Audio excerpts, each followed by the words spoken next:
unveils plans for history's most ambitious hydroelectric project in Tibet, the controversial dam.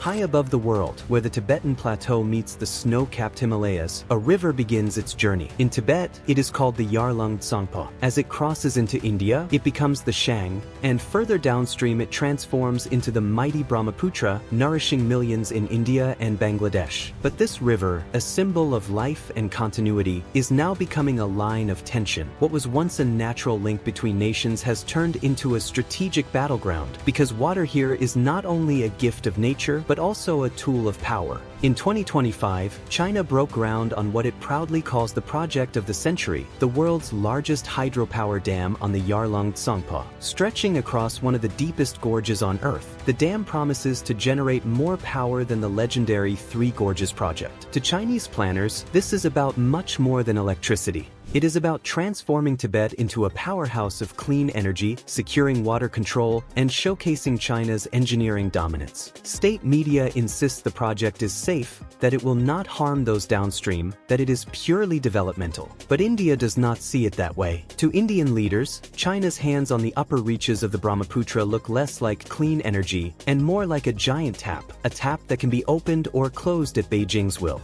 Alarm bells rang in New Delhi. For years, Indian officials feared this day would come. If China held the power to store or release massive volumes of water, it could potentially unleash devastating floods or crippling droughts downstream. And so, India unveiled its own countermeasure, a proposal to build a massive megadam in the northeastern state of Arunachal Pradesh. This dam, the Shang Upper Multipurpose Project, is designed not only to generate electricity, but also to act as a defensive shield. If China holds back water, India could release its stored reserves. If China releases too much, India's dam could absorb the shock. In theory, it is a safeguard. In reality, it is a gamble, an engineering duel played out in one of the most fragile seismic zones on Earth. But in the green valleys of Arunachal Pradesh, where the Shang flows strong and wide, India's plan faces fierce resistance. The local Adi people, who have lived along the river for centuries, see the dam as an existential threat. Their villages, fields, and sacred lands would be drowned. Their culture, which draws life and identity from the river, would be washed away.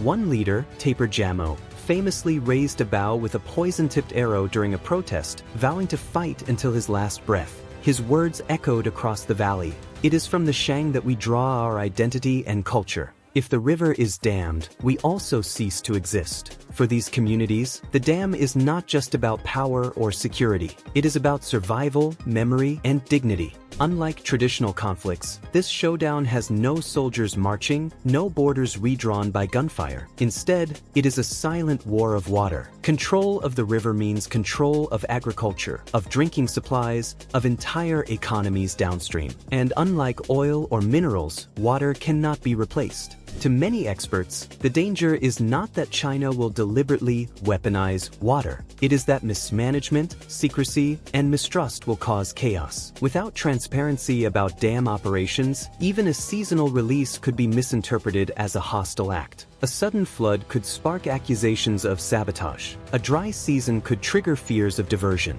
In the shadows of mistrust, even natural fluctuations look like weapons.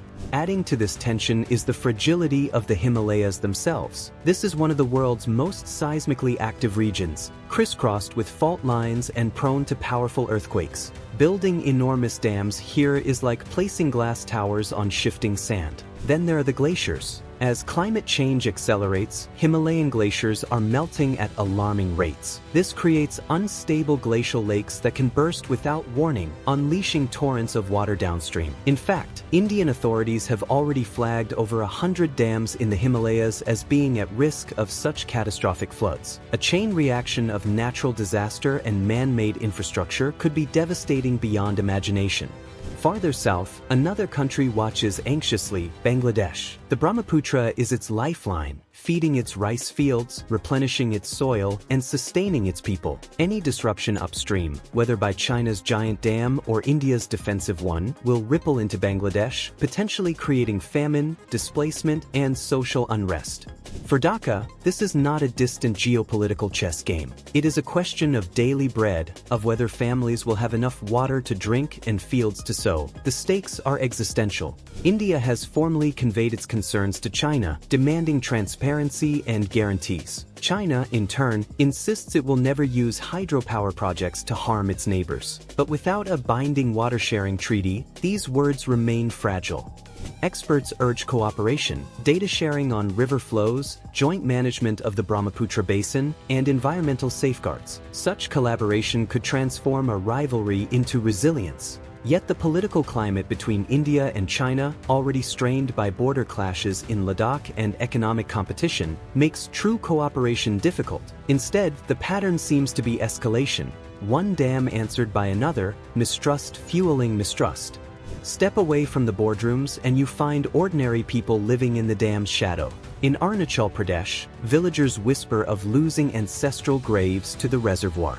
Fishermen wonder if the river that fed them will vanish behind concrete. Mothers fear their children will grow up displaced, strangers to the valleys their families have inhabited for generations.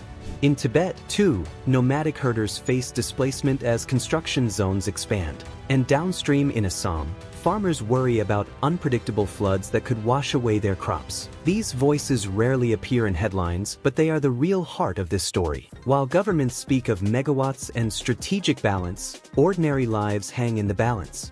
This showdown is not only about India and China. It is a window into Asia's future. As climate change intensifies, water scarcity will become one of the continent's most pressing challenges. From the Mekong to the Ganges, rivers cross borders without passports, but politics often builds dams instead of bridges.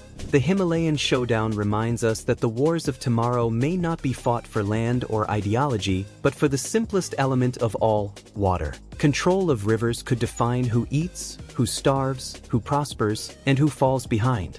And so we arrive at a crossroads. High in the Himalayas, concrete is being poured, machines roar, and blueprints turn into reality. On one side, China's ambition. On the other, India's defense. Between them, the river flows on, carrying not just water but the weight of entire civilizations. The question is not whether dams will be built, they already are. The question is whether India and China will find a way to share this river peacefully, or whether mistrust will turn water into a weapon.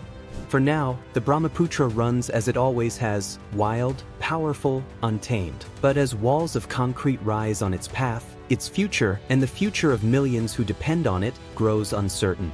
In the silence of dawn, as mist curls above the river, one can almost hear its whisper, a reminder that water is life, that rivers should unite, not divide. The Himalayan Dam Showdown is more than a clash of engineering projects. It is a test of whether Asia's giants can rise above rivalry and choose cooperation over conflict.